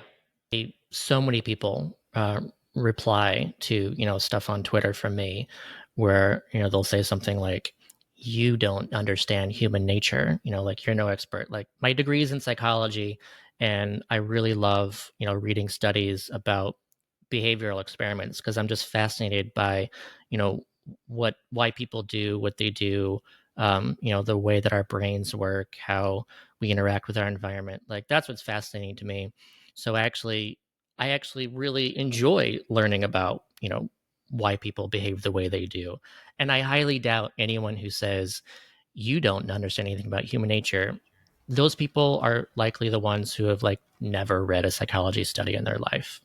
Yeah, they had a cousin who did a lot of drugs or something like that, or someone who was mean some to anecdote them. Of some kind. And so then they know human nature. And it's like that person has been basically shat upon their whole lives too, like the rest of us, and they didn't come out ahead, and they're passing it along, Right. They conflate human nature with one human nature. They know one person, and to them that explains everything. Does anyone really think $1,000 a month is what separates a homeless drug addict from a productive life? Is a $1,000 handout going to give someone purpose or meaning? Oh, it's going to help. Furthermore, wouldn't UBI stoke resentment? Nobody likes to toil so that their neighbor can play. That's hardly a recipe for social cohesion.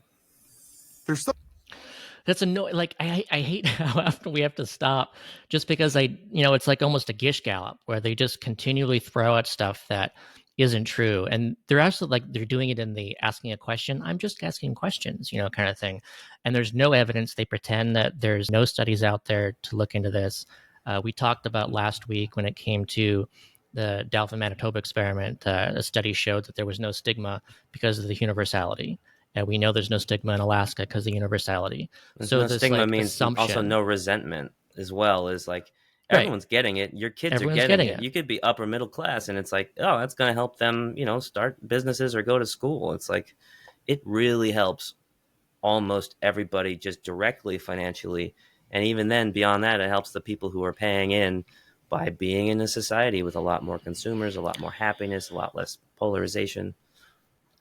Yeah. And then another thing, let's just debunk, is it very quickly, it basically insinuated that homeless people are homeless because they're addicted to drugs.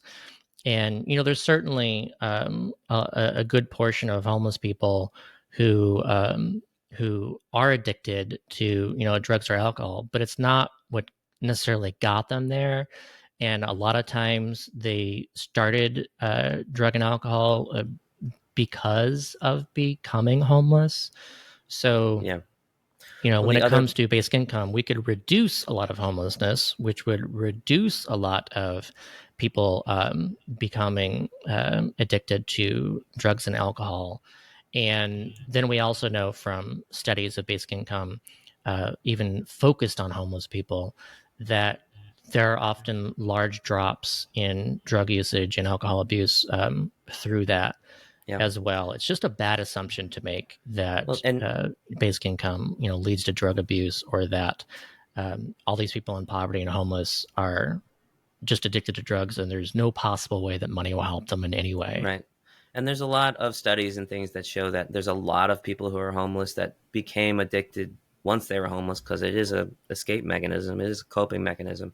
But there's not a lot that I know of that actually indicate the other path to addiction and homelessness is they weren't homeless and they became addicted. Why did they become addicted? And it wasn't like inherent in their nature. Like they became addicted at that time because they were struggling with something very difficult and they used it as a coping mechanism. So reducing that struggle up front also stops people from getting addicted in the first place before homelessness in a lot of cases. Yeah, I'll put some statistics here too, but I believe that it's less than 50% of the homeless population are actually addicted to drugs or alcohol or have mental health issues. The majority of homeless people do not have those issues. And yes, they only need money in order to be able to eat, in order to find some kind of secure housing situation. Something else to consider when discussing the downside of UBI. Once you give people things for free, it's very hard to take free away from them. That's pretty much a universal law.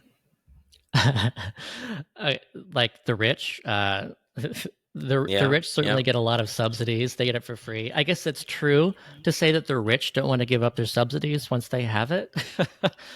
I think he's just dead on accurate on this one. He's just painting it as a bad thing. For me, it's like, because not only it's going to work incredibly well and go to everyone, it's going to be almost impossible to get rid of once it's in place. And that's maybe the thing you don't want to say too much out loud, because then people who want to stay in power should really be fighting very hard not to have a basic income, because it'll take them out of emperor status. Yeah. But for the 99.9% of us that don't want emperors controlling our lives, it's actually really powerful and valuable that it'll be very hard to get rid of basic income once it's in place. Like the hardest thing to get rid of for Republicans now is Social Security. And that only goes to old people. You can demonize them, and it's not well financially structured. If you have a well financially structured program that goes to everybody, it'll just be political suicide to try to get rid of it. Yeah, it creates a political constituency. So as you said, with seniors are actually more civically engaged. And, because of that, they're the ones getting stuff like, Medicare Part D.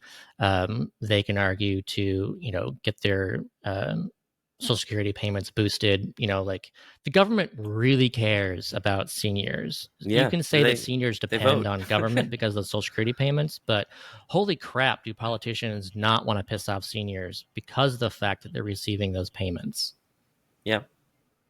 Same thing in Alaska, too, where that's third rail politics. The previous governor got fired for messing with the Alaska dividend there by reducing the payments, and people got really pissed off, and they voted him out and put in someone who was, promised to get the payments back to where they should be, promised to protect it in the Constitution so that would never happen again. Like it gets people involved. And actually, another study in Alaska shows that people vote more because of this. So again, you've got more engagement from that. Well, it's and important. The thing also to recognize too is it's not just a situation of, they should have gotten rid of that in Alaska, but because it's so hard to get rid of, they were unable to. See, the idea, they should not have gotten rid of it in Alaska. It was a very bad idea to get rid of it. It's working. It's working for a lot of people. It's reducing poverty a lot. So So this is like a protective mechanism against some bad government taking away a very good policy by making it so hard to assail. It doesn't split people into different demographics that they can now have us fight against each other. We're actually all together on this. Yeah, if you give something to 100% of people, then it is so much harder to get rid of that than versus giving to 5% of people. That's so easy to get rid of. And so this is an argument saying that that's bad, but it's a good thing. There's no stigma. It gets people more involved, and that's where that counters this concern that people are going to use it. The government's going to use it to control people. It's going to make people dependent, and then take it away if they misbehave, and that just isn't the way that it works. it's playing out in practice right now for the basic income movement, as it has morphed into the guaranteed income movement. And, you know, with noble intentions, and they're actually doing some great stuff with these targeted demonstrations that are like, look at this population, kids aging out of foster care, people with addiction, or single moms with new babies. Like, what if we give it to them? Look, see, they all do it really well. They do really well, and they help themselves, and they uplift each other. So this is an argument that they should get a basic or a guaranteed income. But what is happening is a lot of these things are facing legal battles right now, because it is going to a very small percentage of the population, and that does spark resentment. And so now there's all these, especially in red states, but it can happen anywhere, where it's like, why do they get this and I don't get it?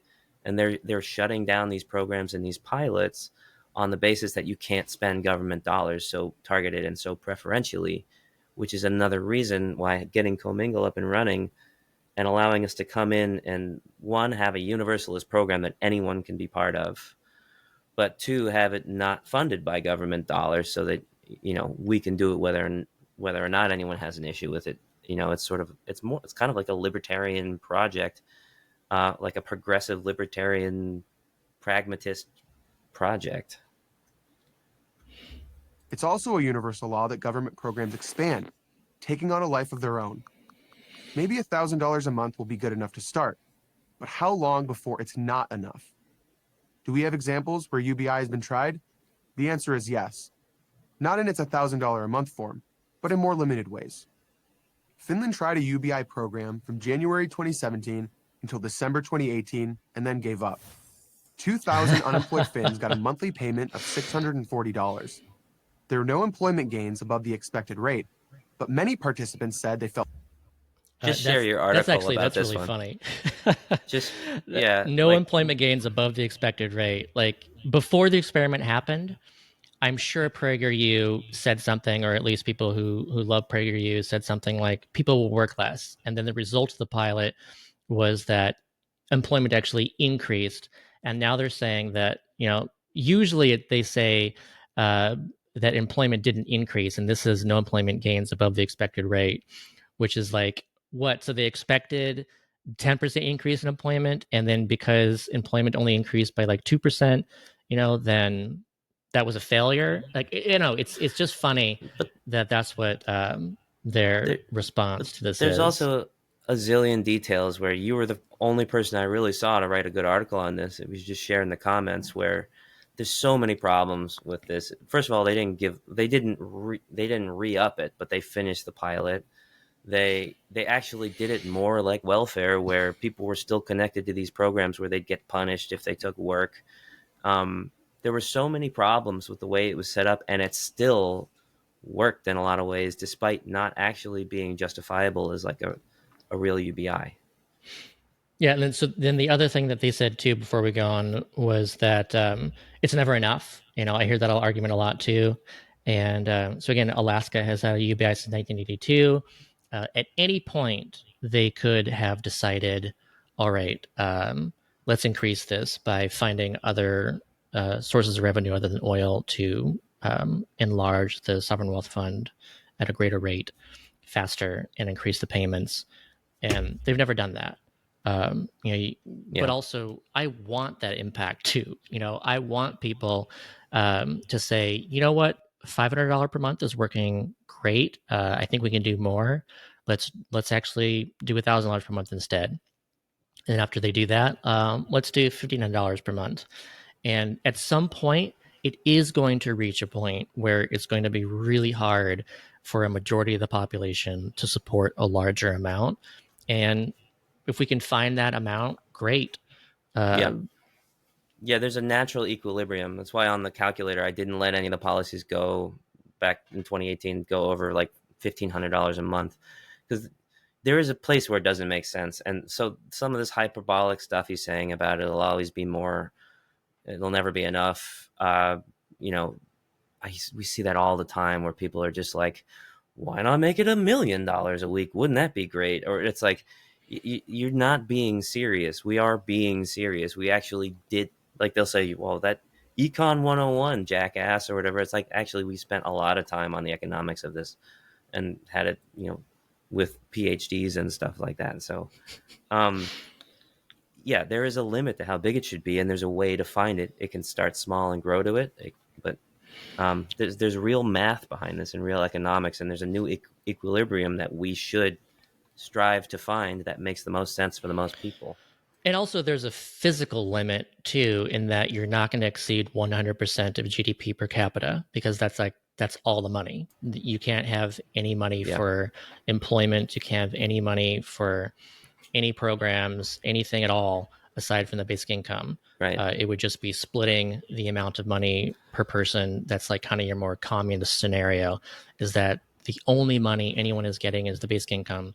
And that amount is 100% of GDP per capita. So we're talking about 18% of GDP per capita for like a poverty level basic income. That's like the napkin math that I was looking at with the average income as a stand-in. If that was how much money the country made, is $60,000 per person times 300 million people, then the nightmare communist UBI scenario would be everyone's getting $60,000 a year, $12,000. No, what is that? $5,000 a month. That's not doable, right? There are hard limits, and there's reasons that basically nobody wants to do anything like that. Nobody is seriously saying we should do something like that. People want to have inequality, have incentives for innovation. So this is just disingenuous. Let's finish out the disingenuity. So happier and less stressed. Duh. Free money tends to have that effect. A few American cities have also tried limited forms of UBI. Some of these programs are ongoing. Stockton, California gave a few hundred people $500 a month. The city government reported that the participants really liked it. And why wouldn't they? What did anyone think they'd say? No, stop giving me money. I don't want it anymore. UBI might... I love how they didn't mention that employment doubled among recipients of basic income compared to the control group in the Stockton pilot. It sounds compassionate, but it's really not. Because it doesn't free people, it enslaves them.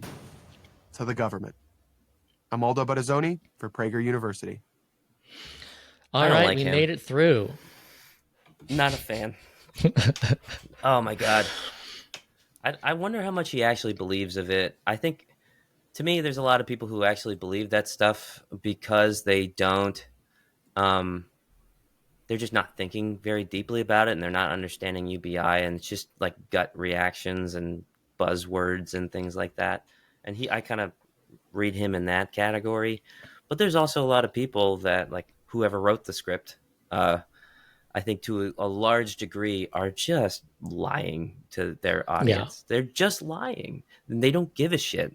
They're just like, I think this is bad. I'm going to be disingenuous in whatever way I need to trick people into siding with me. I know we're at 2:00, but you just want to get to the Longshoremen strike before we go on, because I think you've got more to say about this one than I do. It's interesting what's going on. I'm not as abreast of it. Okay, so we don't know how long the strike's going to go on. Axios was reporting this is from that. This is what the president of the union said, quote, "We want absolute airtight language that there will be no automation or semi-automation," said the International Longshoremen's Association president, Harold Daggett, in a statement yesterday. The first day of the strike involving about 45,000 dock workers. "We're fighting against automation," Harry Sims, the vice president of ILA Local Number 3000, told Axios' Chelsea Brassard from the picket line in New Orleans. This is specifically against automation. Like, they want more money too. They want quite an increase in money. I believe it's like 80%, 70 to 80% increase in pay. They were offered 50%, and they said no, they're going to strike. And because they don't just want the increase, they want the promise against automation. And it makes a certain sort of sense too. It makes a certain sort of sense in a world where you need a job to survive, that we need to have systems in place to protect people's jobs for the sake of having jobs. It's like that old digging the canal story. These are really good really good high paying jobs. And of course, if they win their strike, they're going to be even more, but they're already getting around $200,000 per year. And so, if you get even more than that, they're getting like $300,000 per year as a result of the strike or more. You do not want that job automated because, yeah, even if you have a basic income of $12,000 a year, you're dropping from 300,000 to 12,000. You're not going to be happy with that.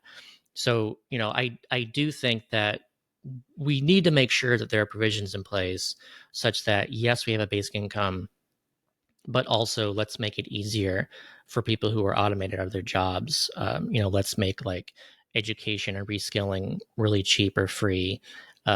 Let's make it easy for people to, let's say, move from one location to another. And healthcare. Let's make sure that we've got to your like job. a good, like, instead of unemployment, like the traditional system, let's make it, let's have, like, especially for these guys, like if you're earning $300,000, then you have to have a good percentage of that for a temporary amount of time in order to help you bridge the gap from where you are to where you will be next. These are important things in order to make sure happen. Right. But this, one of the reasons I wanted to show this is, and I an article I wrote a while ago, years ago, talked about this interesting story about like the coal miner or the railroad union back in the day. So here is an excerpt from my article. I say, imagine as an elevator in the American Society of Elevator Attendants was offended by the idea of everyone simply pushing buttons to operate elevators without paid help of any attendant. Would all of human society be better off right now with every elevator being operated by a paid attendant? Or imagine that back in the day, trains were upgraded from coal-based steam engines to today's diesel engines, and railroad unions fought and won to keep the position of coal shovelers so that there'd be a job for people on trains doing absolutely nothing for the next 60 years. And believe it or not, that actually happened. So, like, I want people to know of this story too, because it just really reminds me of what we're seeing with these longshoremen insisting that we don't automate the ports, even though, like, the rest of the world is also already automating the ports. So I'll link to this in the description. How much but do you here's think an that expert from affects? this. Do you know about the cost of goods coming through the ports? If if it gets automated, how much savings can be passed on to consumers and bring down inflation, all that stuff? Yeah, I don't know any kind of estimates on that, but in general, automation of ports leads to higher productivity, which does lead to reduced costs. So, like, we do want that. It's a benefit to society and also, like, if we had fully automated ports, like, let's say everything was fully automated and then the pandemic hit, that would have made a huge difference and would have avoided like a huge price spike during that like that kind of thing really helps because that's a potential bottleneck. If a bunch of people are getting sick, a bunch of dock workers are getting sick during a pandemic, then the number of people who can actually work the docks goes down, which means you have a bottleneck and it takes longer, and then there's the stuff gets backed up and ships are waiting off the ports in order to deliver because the previous ships haven't been able to empty yet. Like, we want to make sure that we increase productivity at the ports as much as we can. There's definitely like hard ethical stuff and transitional things about the rapid displacements that happen. And like techno-futurists and stuff talk about, we don't need UBI. If that's their stance, we just need to get the price of everything really far down. But that's coming. And then if like everything will be super cheap, or if we lose all our jobs, then we'll have the need for a UBI. But there's that gap in the middle where the fact that people need their jobs to survive today and now means there will always be a fight against either replacing jobs or displacing people. And it's sort of a chicken and egg scenario where it's the reason we need UBI long before it. Well, we needed it based on human rights and just, the opportunity cost for decades. But we can't wait. Everyone keeps saying we need to wait to see how much UBI or AI displaces jobs, and then we'll do a UBI. Then is too late. Yeah, I just want people to think about, is it like fair for, let's say, a worker in a strong union, and it's strong because of the sector that it's in. It works at like a choke point for the economy. Like, would it be fair for everyone who's currently a dock worker, in order, like, if they get this package that says that automation of ports is okay, but then they'll get, say, $150,000 for life, doing like nothing. They can do anything they want to. You think of it as like an extremely high basic income, but only for those people. Is it fair that just a small group of people benefits in that way, or should we all benefit? So it makes me think back in this with the railroads. So here, I'll read this. Beginning in the late 1930s, but really gaining momentum in the late 1940s, railroads began to replace steam locomotives with diesel engines. Diesel locomotives were more reliable, easier to maintain, easier to operate, no coal to shovel, and could go much longer distances without service. Steam engines stopped frequently for more water. As this transition occurred, railroad companies very reasonably sought to eliminate the position of fireman on diesel trains. After all, without a boiler and coal to shovel, the fireman role was totally redundant on a diesel engine. Railroad unions were nothing if not gutsy, and in response, they argued that not only would they not accept elimination of the fireman position, but they campaigned for an addition of a second fireman on diesel engines. Railroads found themselves in the position of actually having to fight a nearly successful effort to increase the number of firemen on crews. As a result, they ended up accepting the fireman role, and generations of railroad men cruised about the country on engines for the next 40 years, doing virtually nothing for their pay. Railroads were still fighting to eliminate the firemen in the 1990s. In some cases, railroads were actually forced to pay lonesome pay to some engineers when the firemen were removed from their crew. Where's the dignity in that? And like, that job is like, you're sitting there knowing that you're actively wasting your time, not doing a goddamn thing. You're away from your family. You're not doing other productive work because you're filling a role. That situation provides you with dignity. It just provides you with safety. That's what we need to. That's what jobs are for bringing to people, and they're limited in their ability to bring safety to people and buying power. That's what UBI is meant to fix, so that the jobs can finally start being more about dignity. Yeah, I'll show this graphic too, but it shows that, if you're a member, of a union, then you're, far more likely to be against automation, versus if you work like in the tech sector, then you're for it, of course. But like, it's just, it goes to show that as long as people lack this floor, then they're far more likely to oppose automation. And we want automation. Like, there's things that are annoying to be automated, like especially right now, if you're an artist and you're finding it that much harder now to survive because we don't have basic income yet, and we've actually managed to automate a lot of art thanks to generative AI. That's like, that sucks if you're an artist and you're already experiencing that, and you really want to actually do that work, and you really were enjoying that work, and it's that much harder to do. The lack of basic income is a barrier, not only to increasing automation, but it's actually preventing people from like being happier as a result of automation. Like, you should be able to continue being an artist if you want to. You shouldn't have to like find some other job that you hate now that you're unable to afford being an artist that you previously were, because of this automation. Right. And for me, like, automation devoid of UBI is terrifying in like an immediate sense, where it's like, we need our jobs to live. Obviously, this really sucks if we're becoming sort of obsolete in terms of our usefulness in a labor market. And part of the impetus is like, so we can't have like rapid AI displacement without something to protect people in a very fundamental way.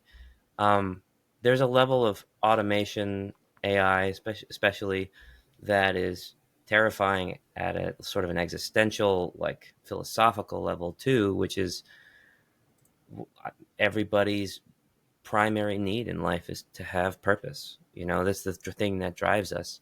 And if we get to a point where we're like not actually better than technology at anything, there's a real question of like, can we be satisfied just spending time with our family, nurturing connections, or am I gonna still find ways to like make art or do things that are fulfilling, knowing that I could never be the best at it, like some stupid program could do it better than me? That's sort of existentially terrifying, but we're gonna run into that situation either way, and I wouldn't want to face that struggle in a world where everyone is scrambling for basic resources. I think we need to get our shit together enough to face that struggle together, as like we know how to feed ourselves at least, and not like kill each other for resources. So now we can focus on what the hell is our purpose as human beings, as a species. Or like Elon's like, we're going multiplanetary, and artists are like, we're creating a certain sort of a thing, and or we're being stewards to the planet. Like, these are all things that we have to figure out. We're never going to figure them out if we're killing our neighbors so that we can feed our kids. Well, like there's always a challenge, and it annoys me. Like it's so common to think of like the struggling artist, where like art comes from this struggle where you've got to be like impoverished. Like it's a good thing for an artist to be impoverished in order to create art. And there will always be struggle even after we end poverty and everyone has food and shelter. The struggle, like in Star Trek, the struggle is actually to be better. If if if AI, which can already do lots of art pretty incredibly, if that exists already, but it doesn't prevent somebody who doesn't have to actually find money to survive to actually just do art and get better at it. When you want to get better at something, it's not because you don't not do that because there's already like really good people at art. You're not going to not do, you're not going to not try to learn this because AI does it. Instead, you want to actually challenge yourself, get better. And it's fun. Like, it's really cool to do something and you get better and better and better at it. And it's just really fun to go through that. Like, I don't know how to play guitar. I've never even tried to play a guitar, but I do think it would be fun to actually do that. And I know that it would be really hard, and who knows how many years it would take to actually become happy with it. But I'm not going to not do that because there's great guitar players out there, or because like AI can actually do songs already, Mm-hmm. Yeah. And it's so much more valuable and fun to try to do those things when you don't have a gun to your head. Like, it seems like technologically wise, we're looking at a scenario where we could either keep driving each other into more and more desperation and all kill each other and be angry, or B, we could provide each other with a basic level of security that is, I don't like right now it looks like $15,000 a month in free healthcare or whatever it is. Just make sure everyone has their basic needs at the same time as using technology to dramatically reduce the cost of things. So the whole like $1,000 a month isn't enough, and those are like old numbers or whatever. If robots can do everything for us, then and everything is extremely cheap, and we like figure out energy and stop destroying the planet, then actually it will be enough to actually do whatever the hell you want, and we'll be like, that's the future that we should be fighting for, not trying to cling to our downward spiral. Yeah, another benefit too of automation is, as you said, prices go down. So automation is deflationary. It's a deflationary force. So we actually could reduce taxes pairing with basic income as automation increases. So if people hate taxes and if they hate inflation, then that's always something. We can actually do a higher and higher UBI with less taxes because of the deflation from automation that we want to compensate for. Yeah. Because what we don't want is a deflationary spiral. So economists will at some point, due to automation, be worried about recessions as a result of it. And that's the point where I think basic income was going to be like more talked about as a policy to implement from Right. a lot more people because of that. And just this whole looking that far into the future, like 50 years from now, we've gone through all these phases or whatever, and the economy is just so radically different. We can't really imagine it that well. Like the reaction that everyone is just going to sit around just sort of like mindlessly taking in true crime or whatever, or just content generated by whatever free thing there is just so, it's so sad to me that people think that way about people. Like, yeah, never about themselves. Nobody wants to stare at the wall for 40 years. People want to engage, they want to grow, they want to know when they die that they made the world a better place, that people miss them. And that is always going to be true. It's going to lead to our competition, competitive it's part of the nature, challenge too. and like all of that stuff. Yeah, you want to be the best scientist, so you're competing against other scientists in order to find the next great discovery. That's where people's like that's where they're driven. That's where they really want to you want to be a great coach, work to be better. You want to be a great son, or great musician, great or family, great community member, great girlfriend, great whatever. Like, people want to be great. It's like, that's the answer to the question. What are you here for? Well, to be as great as I can and to make other people have joy, because giving people joy is the most fulfilling thing you can do. Yeah, that's where true happiness comes from. Yeah, it's helping others. It's it's your relationship with others. Creating a world where we get rid of that whole paradigm of, well, I'm just doing my job, I got to feed my kids, gets rid of all of the other bullshit that comes with that, like all of the moral gymnastics to like do these things we know are not helping society, might be reprehensible, but you got to earn your paycheck. Yep. And with that, let's go ahead and end it.